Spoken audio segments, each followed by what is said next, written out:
Hi friends, study junction में आपका स्वागत है। आज मैं आपके लिए एक नया केस लेकर आई हूँ। पर्यावरण विधि से ही मुरैना मंडल सहकारी शक्कर कारखाना वर्सेज मध्य प्रदेश बोर्ड। मुरैना मंडल सहकारी शक्कर कारखाना याचिकाकर्ता और मध्य प्रदेश बोर्ड रिस्पोंडेंट उत्तरदाता। तो दोस्तों, इस केस का रेफरेंस लिया गया है 1993 MPLJ 270, जिसका सब्जेक्ट था यह वाद जल प्रदूषण निवारण एवं नियंत्रण अधिनियम की धारा 25, 26 तथा 49 पर आधारित है। इस केस का फैक्ट ऑफ द केस यानी कि वाद के तथ्य हैं। फर्स्ट, मुरैना मंडल सहकारी शक्कर कारखाना कैलारस जिला मुरैना मध्य प्रदेश में स्थित है, जो कि शक्कर का उत्पादन करता है, बनाने का कार्य करता है। सेकेंड फैक्ट है, यह कारखाना जल प्रदूषण निवारण एवं नियंत्रण अधिनियम की धारा 25 और 26 का उल्लंघन करते हुए दूषित पदार्थ को निकालते थे, जिससे जल प्रदूषित हो रहा था। थर्ड फैक्ट, मध्य प्रदेश प्रदूषण निवारण मंडल के सचिव RK खरे ने दिनांक 7 अगस्त 1985 को न्यायिक मजिस्ट्रेट प्रथम श्रेणी सबलगढ़ के न्यायालय में अभियोजन पत्र प्रस्तुत किया। फोर्थ फैक्ट है, इस अभियोजन पत्र में 2 अभियुक्त बनाए गए।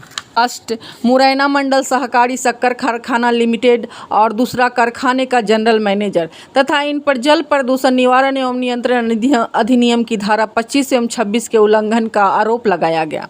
यह केस दोस्तों ट्रायल कोर्ट में जाता है, यानी कि विचारण न्यायालय में जाता है।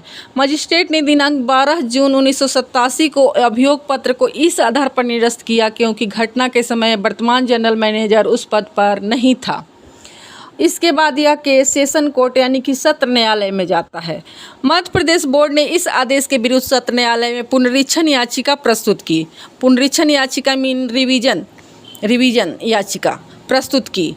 सत्र न्यायालय ने विचार प्रकट किया कि उल्लंघन लगातार जारी रहने वाला अपराध है और इस बात से कोई फर्क नहीं पड़ता कि घटना के दिन वर्तमान मैनेजर कार्यरत था या नहीं, तथा पुनरीक्षण याचिका को स्वीकार कर लिया।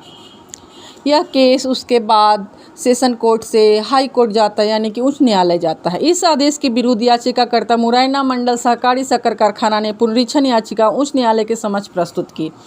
याचिकाकर्ता ने अभियोग को निरस्त कराने हेतु 2 आधार लिए। फर्स्ट, वर्तमान जनरल मैनेजर के विरुद्ध अभियोग वाद योग्य नहीं है, और सेकेंड, यह अभियोग राज्य बोर्ड की संपुष्टि के बिना प्रस्तुत किया गया है, जो कि धारा 49 का उल्लंघन है। यह अभियोग पत्र राज्य बोर्ड की ओर से प्रस्तुत किया गया था, न कि राज्य बोर्ड द्वारा, और राज्य बोर्ड ने वाद प्रस्तुत करने की शक्ति को सचिव को प्रत्यायोजित नहीं की थी।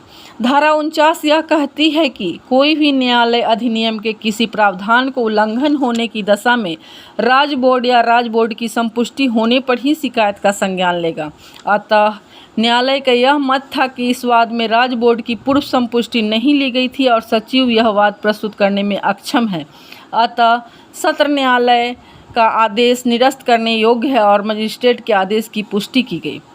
इस केस में जजमेंट निर्णय आता है, पुनरीक्षण याचिका स्वीकार की जाती है। और इस केस का विधि पॉइंट, लॉ पॉइंट, विधि के प्रतिपादित सिद्धांत और लॉ पॉइंट्स इस प्रकार है। फर्स्ट, कार्य हमेशा प्रत्यायोजित शक्ति के अंतर्गत किया जाना चाहिए। और सेकेंड, धारा 49 की एक आवश्यक शर्त यह है कि राज्य बोर्ड की संपुष्टि के बिना वाद प्रस्तुत नहीं किया जा सकता। तो यह केस डिस्कशन आपको कैसा लगा कमेंट करके ज़रूर बताएं, और आपको कोई फ़ायदा हो रहा है कि नहीं हो रहा है ये भी हमें कमेंट करके बताएं। Thanks for watching.